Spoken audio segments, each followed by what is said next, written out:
but the corporations that dominate are not going to be fought off so easily. And so the initiative has to come from the top. And here, politicians are constantly under pressure from the lobby system. I mean, Sheldon Wolin, who's a professor emeritus now, always was at Yale, or is it Princeton? I think he's at Princeton, has written this book called Democracy Incorporated, saying that American democracy is now becoming so hollowed out that what we are witnessing essentially is a corporate democracy led by the corporations. And so you can elect a president you think is good, as Obama raised a lot of votes when he was elected, but basically he does virtually the same things as Bush. He does them with a nicer smile on his face. He doesn't rub your nose in the ground. He doesn't say this is for society for haves and have-mores. The mood music is different. It's nicer. Nothing basic has changed, either abroad or at home. And this is a question which we ask ourselves because America is an empire. What it does affects the world. And I was once jokingly suggesting in parts of Europe and in other parts of the world that given that the United States is so dominant and hegemonic, wouldn't it make sense to say that the whole world should vote for who the American president is and not leave this to US citizens alone? Britain could certainly start this by revoking the laws it passed when America became independent, which would make Britain a formal part of the United States. Not that that would help all that much today, I'm afraid. But, you know, this is the situation that we confront. And here the changes we've seen in South America and the beginning of the changes that we're beginning to see in the Arab world offer a different perspective. And that perspective is that people who've suffered for years and decades, periods of dictatorship, oppression, are finally saying enough no more, and showing that something many people in the Western world had forgotten is possible again, which is that when people decide that they can change their governments, not through elections because they're not allowed, but through mass demonstrations, from mobilizing their strength and their anger. And when these people decide, or when they decide, when they realize that they no longer fear death, because that is the choice in many of these countries. That death has no fear, they're prepared to sacrifice their lives. When they do that, they bring about change. Not always, but in many conditions.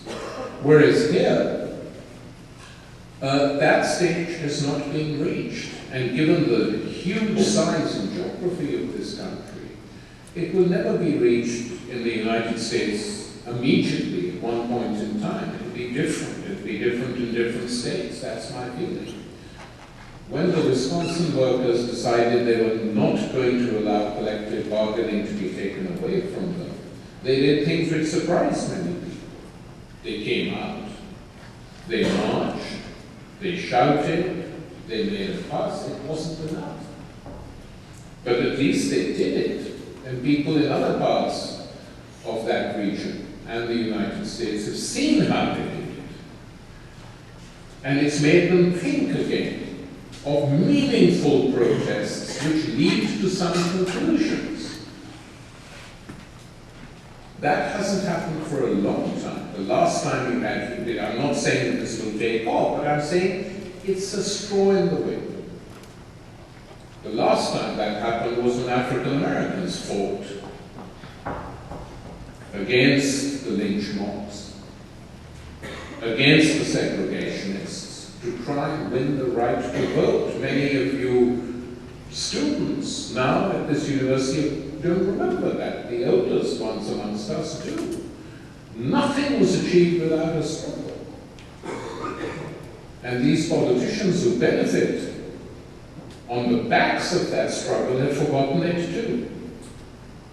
The ones who talk about, post-politics or post-political divisions or post-left and right or post-race have all used that to rise to the top. But if the Arab world is transformed, it is going to affect the United States. That's what you have to understand. Which is why they're so determined to protect the Saudi regime and its tiny little statelets, the Gulf states as they're called, and why Bahrain becomes so important. It mustn't have become an example of democracy, because they fear that if the oil is under the control of people who elect their own representatives, what will that do to the process? How will they keep it under control? And not just the oil. What sometimes goes with oil, political repression, torture. Here, I quote to you what was said by Obama's, who's being shifted now, but till now the head of the CIA, Leon Panetta. One of Clinton's friends, taken up by Obama, appointed head of the CIA. At his confirmation, this is a quote from Gary Wills, venerable liberal, writing in the New York Review of Books. At his confirmation hearing to be head of the CIA, Leon Panetta said that extraordinary rendition, the practice of sending prisoners to foreign countries to be tortured, was a tool he meant to retain. Obama's nominee for Solicitor General, and now for the Supreme Court, Elena Kagan, told Congress that she agreed with John Hughes' claim that a terrorist captured anywhere should be subject to battlefield law. Well, we saw that with the case of Osama bin Laden recently. On the first opportunity to abort trial proceedings by invoking state secrets, Obama's Attorney General Eric Holder did so. Obama refused to release photographs of enhanced interrogation. The CIA had earlier illegally destroyed 92 videotapes of such interrogations, and Obama refused to release documents describing these tapes. So when I talk about continuity with the preceding administration, it's on virtually every front and every level. And this is, what does it pose?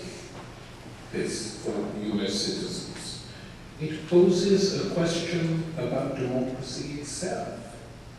And often when I speak in the States, people say, well, what the hell can we do about it? Well, there's a lot that can be done about it. Obviously, there is no Tahrir Square in every state capital. But there are things that can be done. And I think it is now becoming necessary for American democracy to have a political party which is not the Democrats and which is not the Republicans. A party which defends, and not a party which is named after tea. I don't mean that. I mean a party which offers some choices and some real alternatives to American citizens. That explains why this constant entanglement in wars is not even in US interests in the long term. That this is not the way in which you preserve some of the better traditions of this country, and which fights to defend the unemployed and the workforce from the depredations that continue, which poses some alternatives. If you don't do that, others will. I mean, the success of the Tea Party can't be explained by the fact that Sarah Palin was with them. It can be explained by the fact that some of the factions in the Tea Party, which has virtually disappeared now, by the way, there were 3 factions in it. One were nice old-fashioned racists, of the Ku Klux Klan variety mean,